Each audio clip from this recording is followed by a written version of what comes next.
That camera, can we say that camera just came about by chance, by nature or freak of nature? We cannot. That camera, somebody thought about it long time, put things together, made big factories to produce it.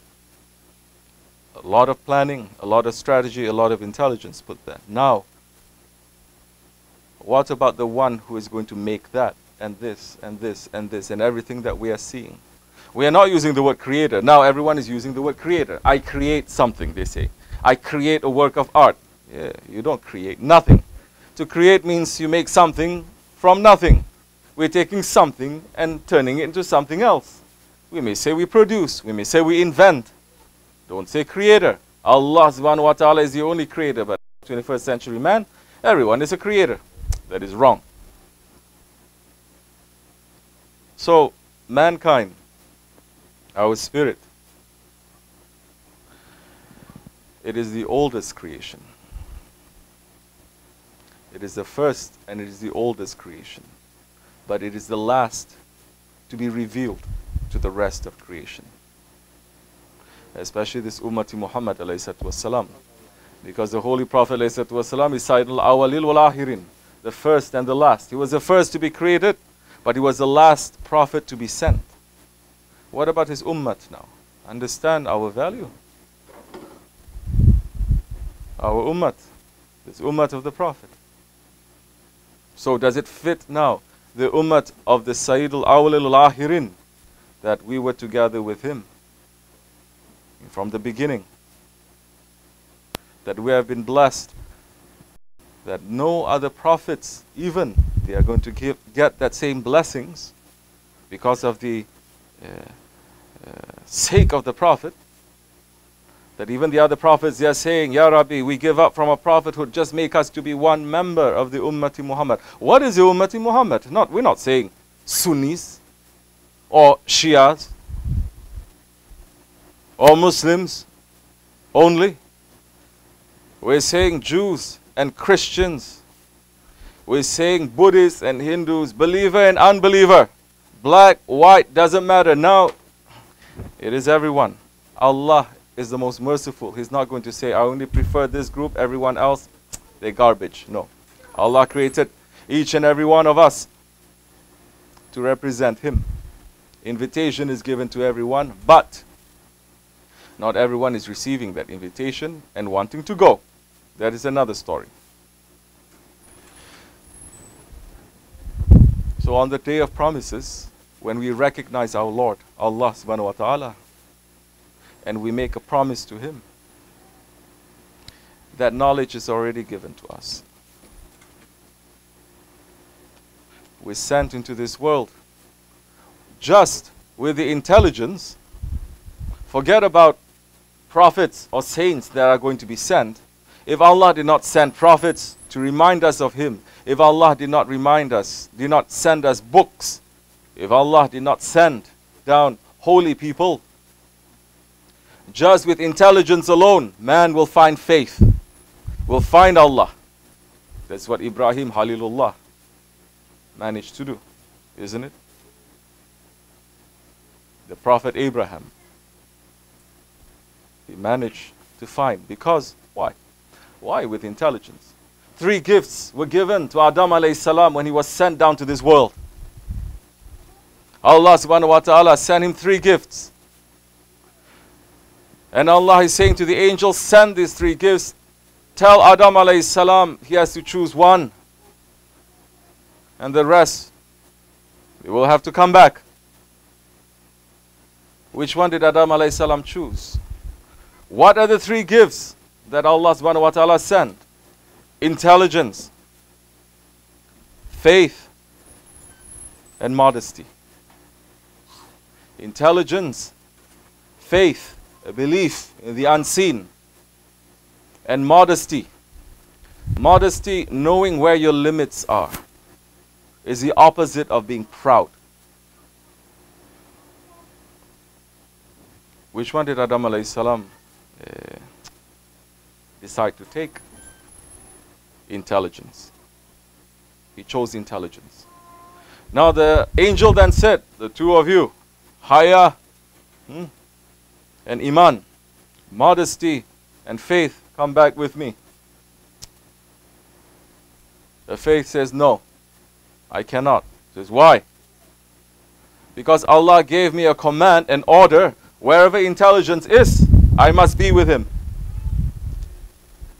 So man who has intelligence, he must have faith, because they are together. Then that angel said, then Haya, modesty, come back with me. Haya says, no, I cannot, because Allah gave me an order, wherever faith is, I must be with him. So if you have faith, you must have modesty. You must know your limits. Otherwise, if you have only one of these three, and you're cutting off the other two by force, because naturally they're supposed to be together, then what you're going to get? A very corrupt version of yourself. A very corrupted version of the religion of spirituality. So if Allah did not send prophets to remind us, or books to remind us, or saints, or holy people, just with intelligence alone, we will have faith. And faith will demand that we have modesty too. So, this is opposite. If you look only with the physical eyes, this physical eye is going to say, baby came out, he knows nothing. He grows up, he knows something. Then he gets older, he goes to school, he goes to college, then he knows. Then he works, then he dies. Meaning you start from zero, then you get something. Then you end up being zero again. Yeah?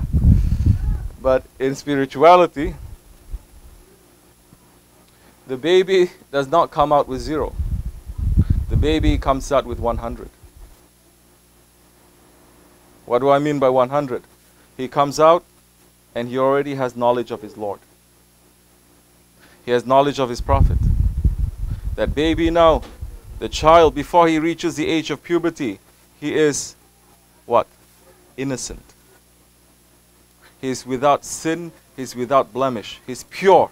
That if he dies before he reaches the age of puberty, for women, for girls it's 13, for men it's 16, he goes straight to paradise. Everything that he does is not written. He will not be punished for anything that he has done. He is what we say, Ma'asum, protected, innocent. They are at the level of what? Awliya Allah. Okay?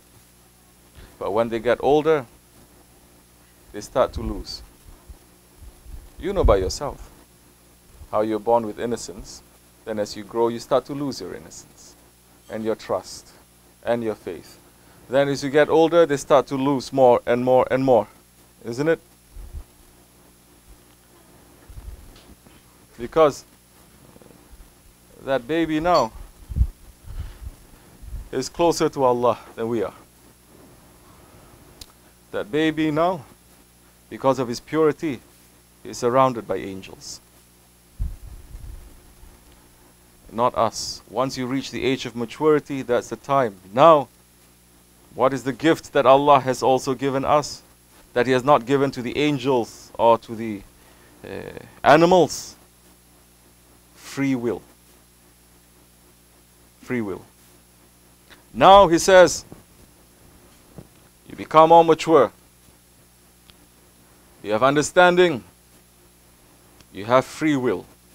What you're going to do with that free will? That free will is not licensed to do as you like.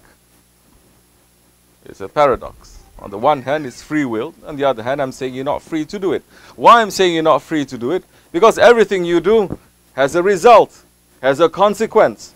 Everything that you do, there is good and bad coming with it. Can you ever escape from that? Can we say, I'm doing something and I don't care about the results of it? I just feel like going up to someone and just smacking that someone. I'm free. I have free will. I'm using my will. Smack, and that's it. No. You smack one of these guys, you're going to take out knife they're going to throw at you. You may deserve it because why are you going attacking people? Now you have that free will. What are you going to do with that free will?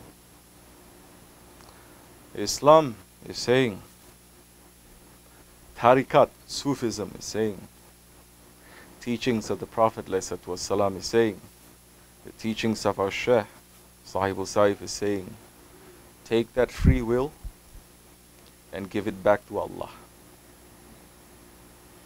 Take that free will that He has given you and give it back to Allah subhanahu wa ta'ala. What does that mean, giving it back to Allah subhanahu wa ta'ala? That means that free will that you have, put it into Allah's will. Does Allah have a will? Yes. Your free will, don't make it to be opposite to Allah's will. Your Creator, the one who loves you and created everything for you. Take your free will and give it back to your Creator so your free will comes together with His will. What happens? When you do that, you have submission. What happens when you do that? Then like what Allah subhanahu wa ta'ala is saying, my servant becomes beloved to me when he fulfills his obligations. Prayer, fasting, zakat, hajj, these are obligations. The do's and the don'ts, these are obligations. If we just do it, Allah is saying, you become beloved to me. I love you for that. It is obligation. We have no choice. It is obligation. But if we do that, Allah says, I love you. And He says, but my servant, he draws nearer to me when he starts to what? When he starts to perform worship that is not obligation. What is worship that is not obligation? Sunnah. What is sunnah? Is not just now going up and down worshipping. Now worship becomes, when you sit, it can become a worship. When you eat, it can become a worship. When you work, it can become a worship. When you sleep, it can become a worship. Now that is not obligation. That is sunnah. That is nafilah. That is the lifestyle of the Prophet ﷺ. Now once you start doing that, my servant draws nearer to me, and when he draws nearer to me, Allah subhanahu wa ta'ala is saying in Hadith Qudsi, I will be his eyes that he sees. I will be his ears that he hears. I will be his tongue that he speaks. I will be his hands that he touches. I will be his feet that he walks. I will dress him with the dress of Rabbaniyat. He will be a Rabbani. He will be lordly. And I will give him the power of kun fayakun. Now that is the time. Then that servant, don't mistake this. We're not saying the servant becomes Allah. Hasha, astaghfirullah. The creature is always a creature. The creator is always a creator.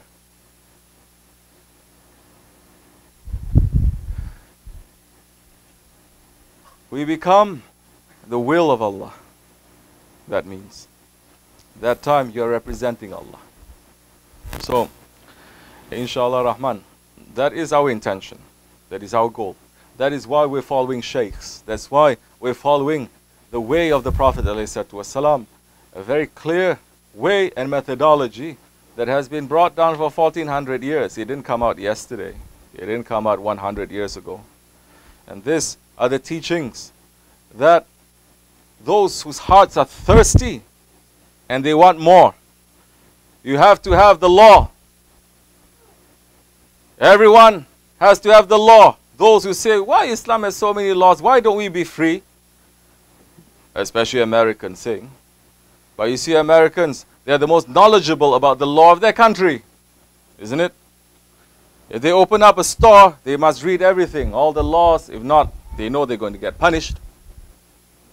And what happens when still they break the law?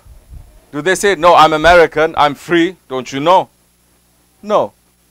What do? They ask for help from who? A lawyer.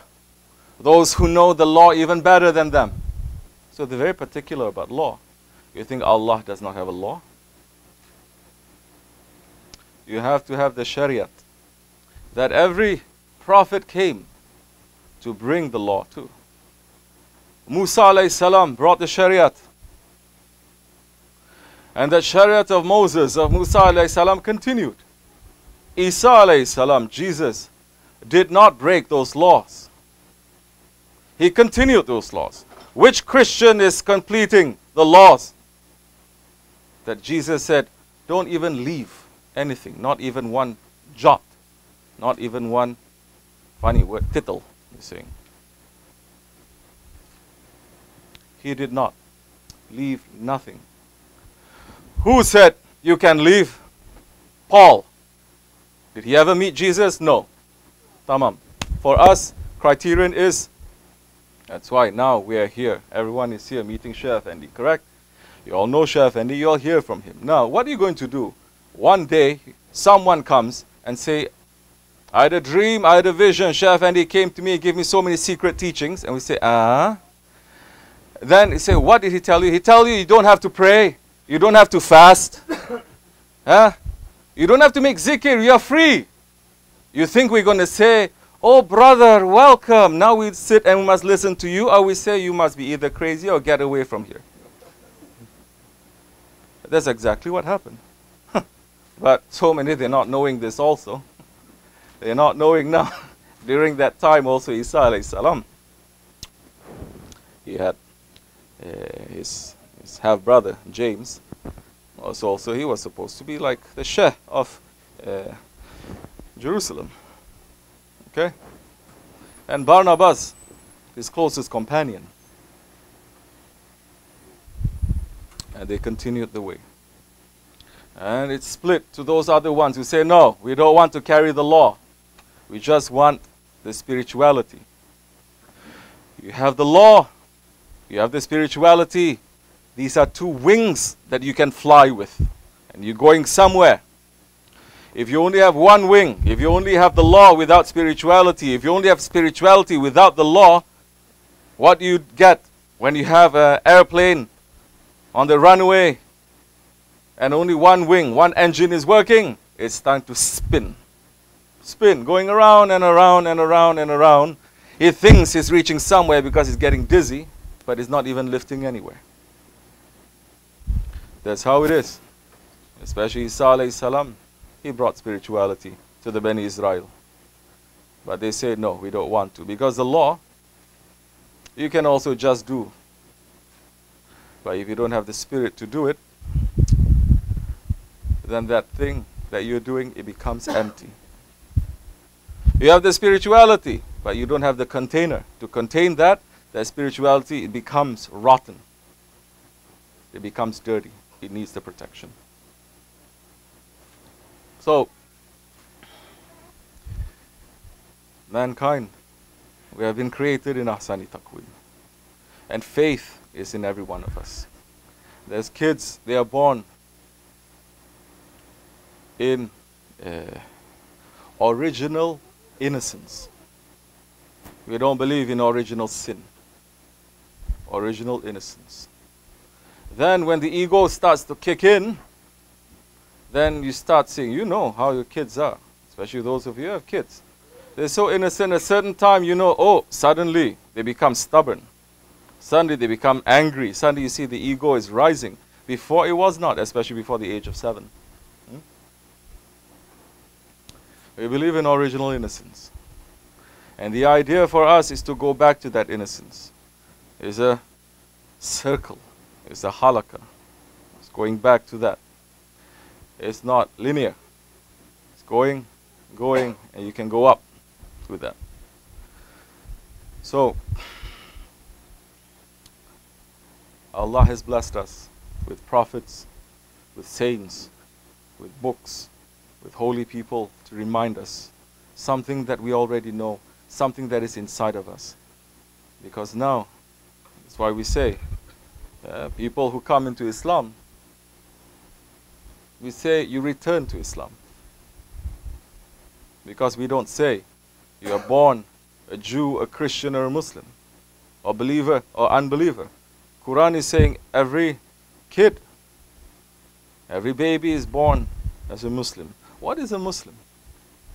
A Muslim is one who takes his will and he gives it back to his Lord, and he says, as you like, oh my Lord, as you like. And Allah is saying, because you like what I like, now you represent me. Now you are free. Because now I can trust you. You are not going to follow evil because you listen to me. Because now I've created you for me. I've created you for me. Allah has created the whole of creation for mankind. And Allah has created man for himself. Because man has been created to know him and to worship him. The only creature that knows Allah and worships Allah, not the angels, not the other ones, man, us. Prophets were sent to remind us of this. So that we go, yes, we remember. Because that day of promises, it's in our memory.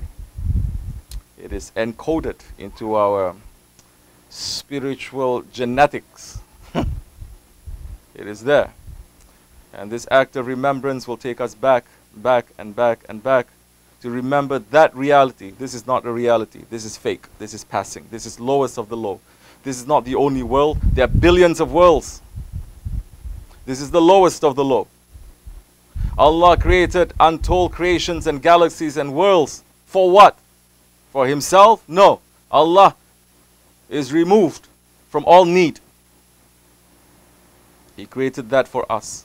But if we are busy with this world, if we are busy with this material world, if we are busy with our desires, and we are busy with this dunya, then we will not have time. We will not have time to connect to our reality, which is our spirit. This is, our spirit is imprisoned by our body. 5 senses. Once you start on the spiritual journey, the spiritual master will unlock it, and you learn now how to free that spirit, and now you're going to lock your 5 senses inside of you.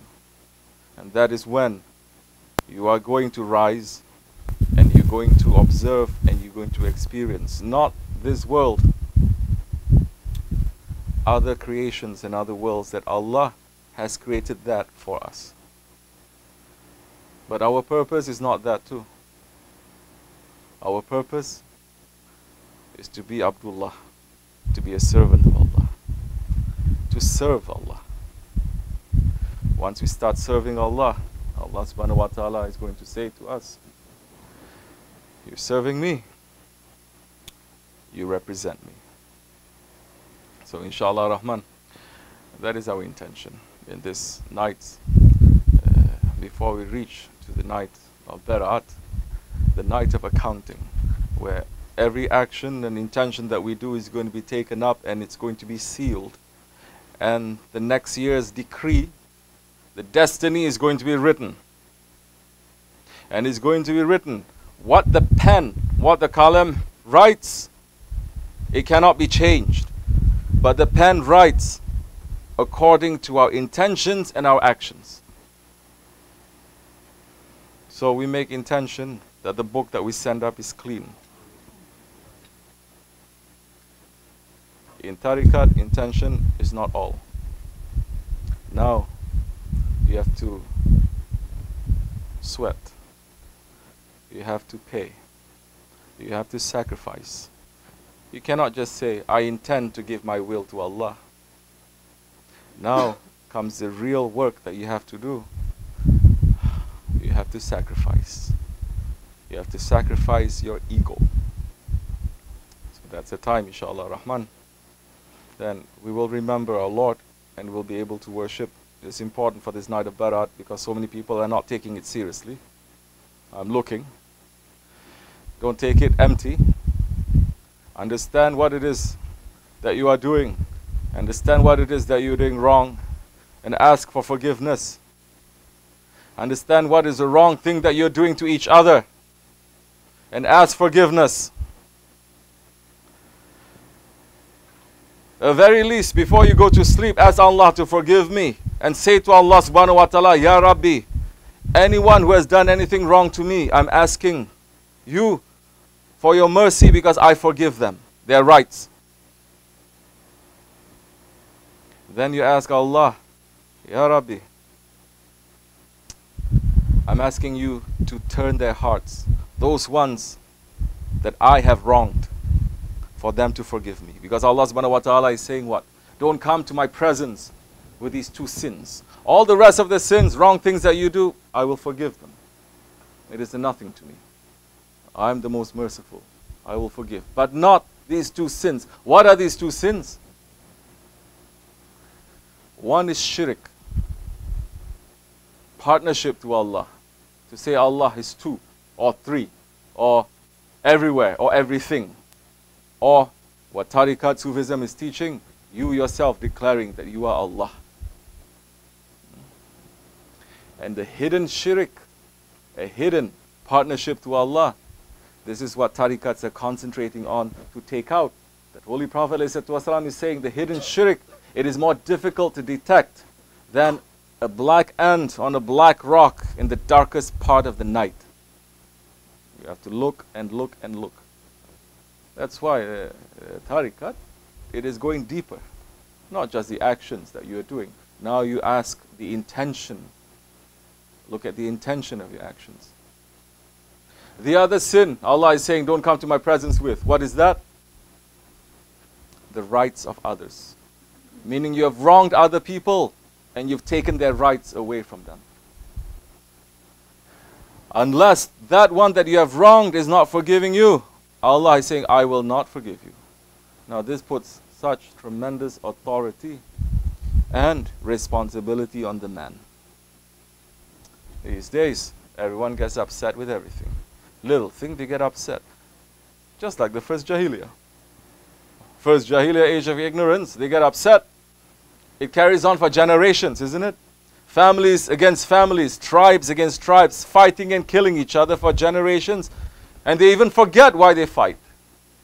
This is one of the signs of the last days. Prophet ﷺ is saying, there will be so many people who are dying, and they don't know why they die.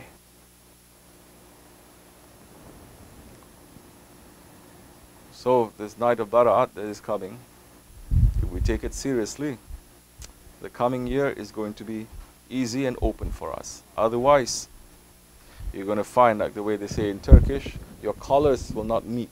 Always it's off. Always there's something going on. You're trying, you pray. Pray as much as you want then. It's not going to change. The pen has written. Say, I don't care. I'm going to go to the Prophet ﷺ.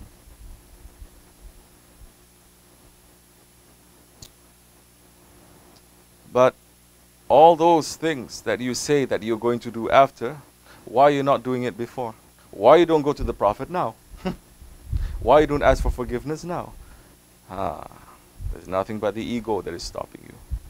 Because after the pen is written and it is sealed, and the coming year, don't blame anyone but yourself. Try to change it, you cannot.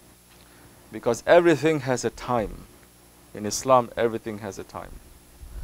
You respect the time. You must respect the time. Because Allah subhanahu wa ta'ala himself, he swears by time. So if we respect that, then that's the time we're going to gain dunya and akhirat.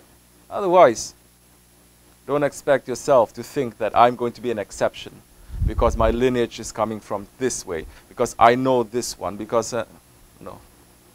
Everyone is accountable for their own mistakes. And that is why we ask Allah subhanahu wa ta'ala to forgive us and to have mercy on us. And for this whole nation, for us to come back to the Siratul Mustaqim. Wa min Allahu tawfiq al-Fatih.